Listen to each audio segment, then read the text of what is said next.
Hey, it's Arroe on iHeart Radio. There's someone new I want you to get to know. Sarantos. I see a family, and I sit and wonder, cross my path and wander. Music isn't new to you. This isn't some sort of midlife crisis. No, not at all. Yeah, something I've always wanted to do, and I guess I finally gave it the attention it deserved, but I've been wanting to do it forever. Isn't it such a beautiful day today?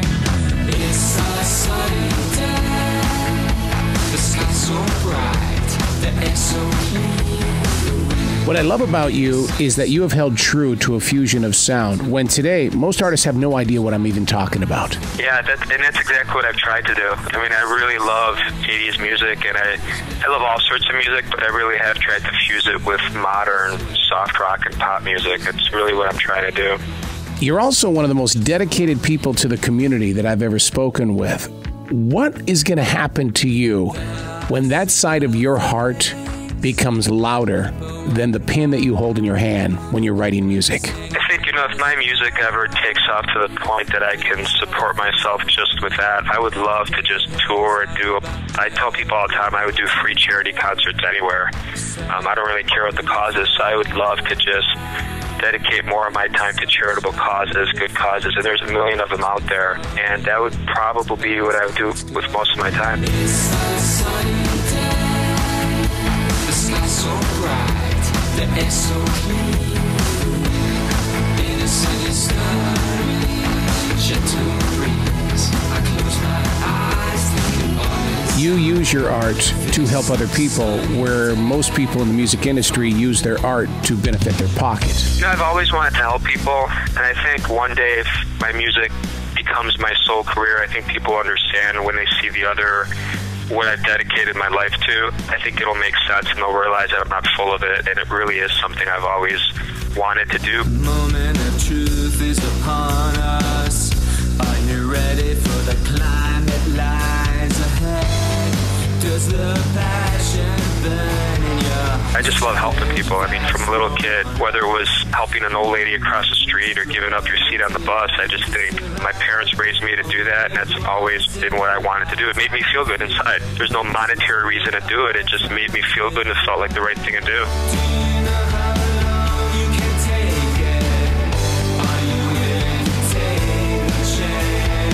Is that the reason why you call your music harmonious, and yet the rest of the world sees it as inspirational? Yeah, I write all my own lyrics, so I know in the business there's a lot of collaboration. Some of the artists purchase their music and their songs, but the lyrics mean something to me, and fans kind of always ask me, is every single thing about you? And certainly some of the songs that I've written are exactly about me and my situation at that point in time. But some of them, I think I can empathize and write a story and put myself in someone else's shoes. And I kind of try to feel, what would they be feeling if this happened to them? So not every story is about my life, but I've written all the lyrics. You're not sure you'll ever be the same. On this end of the music industry, this side of the microphone, and even with YouTube available to every musician, they say that what you're doing is the impossible. Yeah, the one thing I told myself when I started on this journey in January is I wanted to stay true to myself, so I didn't want to be fake. So when people, I don't have an ad agency, I don't have a label. When people send me a message on Facebook or YouTube, it's me responding. And if you see my posts every day, they're meaningful. I've never asked anyone to buy a song. Tonight I swear I caught a glimpse.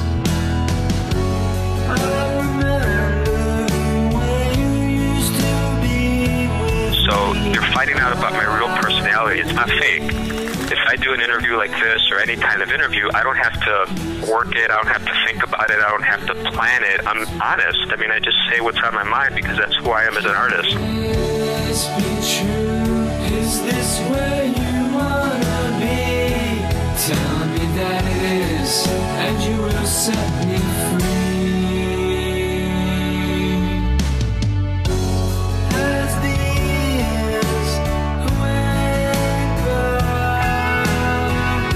I lost my power. You are are the type of artist that consistently services the fan. That was my intention. You know, when I started thinking about who I wanted to be and what I wanted to represent, you know, I think most artists will put out a CD every 2 to 3 years.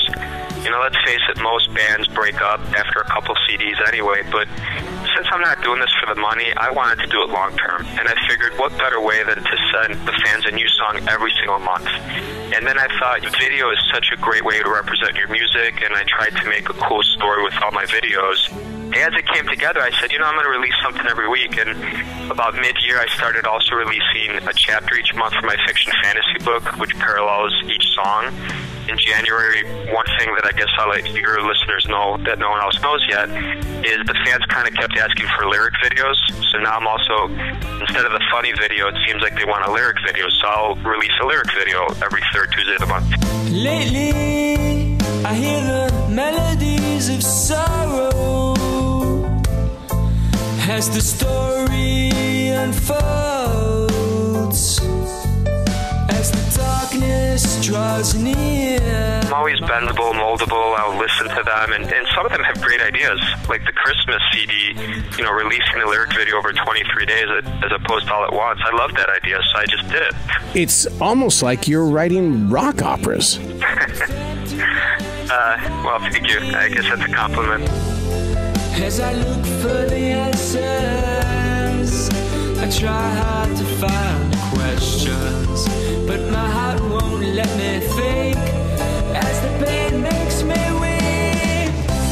Back and forth, I know, never right or wrong. My mood changes so quickly. I'm trying to do something I don't think anyone has done before. There's a lot of cool stuff. I always try to have them at the edge of their seat and trying to surprise them. And I think next year's CD is going to really rock. I think I'm going to kind of fall into a comfort zone, and I think they're really going to appreciate the music. I really do. Are you doing all of this because you love to people watch? I do. I could sit on a bench or at the park and just kind of watch people go by, and, you know, you kind of think, hey, what are they going through? I think everyone makes judgments about people by their appearance, by their mannerisms, by their personality, but it's always fascinating to try to put yourself in someone else's shoes, to try to understand what they might be going through. And even when I read the newspaper each day, some of these celebrities, some of these important people, it's tough. You know, life is tough, but I think you have to just take it one day at a time and be yourself. So in a really weird way, do you ever feel like you're collecting other people's energy? Yeah, I never thought about it that way, but I do. That's a great way to put it. I think you are trying to borrow some of their energy to inspire yourself to write a song about a certain situation, whether it's a sunny day or whether, but yeah, that's a great way to think about it. In my dreams I see, close my eyes, never feeling blue. Hold me, baby, show me how, love me, I mean right. I do experiment and I do try some different things, but I think I try to critique my music very critically, reverberation, ask other artists for critiques and what they think, and it's kind of very interesting in this business because 10 people can hear your song and one can say your lyrics are too boring, the other can say they're great, the other can say... I try to write my music for the average person, so I can certainly, you know, when you read some of my chapters of my fiction fantasy book, sure, I do have a more extensive vocabulary, but I think lyrically, I think to appeal to most people, you know, you can't sit there and go off on an extreme. And some songs like Why had more lyrics and maybe a little more meaning to them, but you just got to try to put something out there that people will want to listen to, I guess, and can relate to. Love me too. At night, I lie awake, close my eyes, relive my mistake. Why so many times, over and over again? I don't remember. When I listen to music, I listen to all sorts of things, and that's kind of what I ultimately envision the fan wanting, because that's what I want. You know, everyone wants to sing it out loud, everyone wants to kind of move to the groove a little bit, and then ultimately they want to hit the replay button. I think that's where, if you think of the songs, whether it's Taylor Swift, you know, Justin Timberlake, when you think of the the songs that really get you, you want to just play them over and over. You listen to them 5-10 times without even being bored of it. And that's kind of what I always want to give the fan. That's my end goal. I love Chicago and what it stands for. You put your head down, grind, hard work, and like I tell everyone, I plan on doing this every month till the day I die. There's just no reason not to. It's just something I want to do, and I want to do it for all the fans. I want to do it for Chicago. I feel a chill in the air tonight. It's so quiet outside.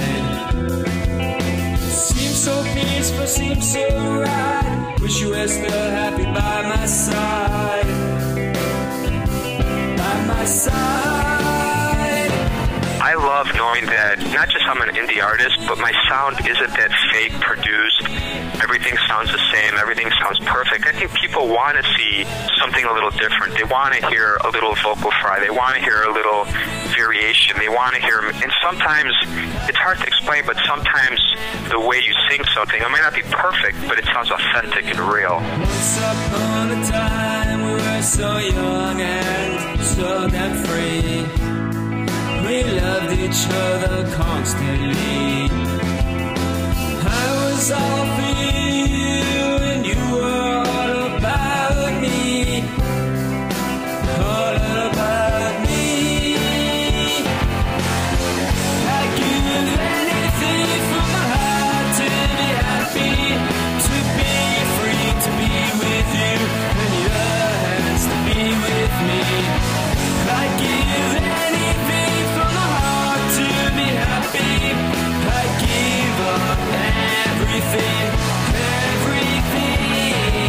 I'd cry. There's nothing like getting that message at 2 in the morning that, you know, just when you're kind of down and you think, wow, this is a ton of work, and someone compliments your music or something, and it just really makes my week. What is there left to say? Nothing we haven't already said. Anyway, what we had was so real. Your willingness to take the art that flows through you and share it with the universe is every reason why I created this channel, Unplugged and Totally Uncut. I can't thank you enough.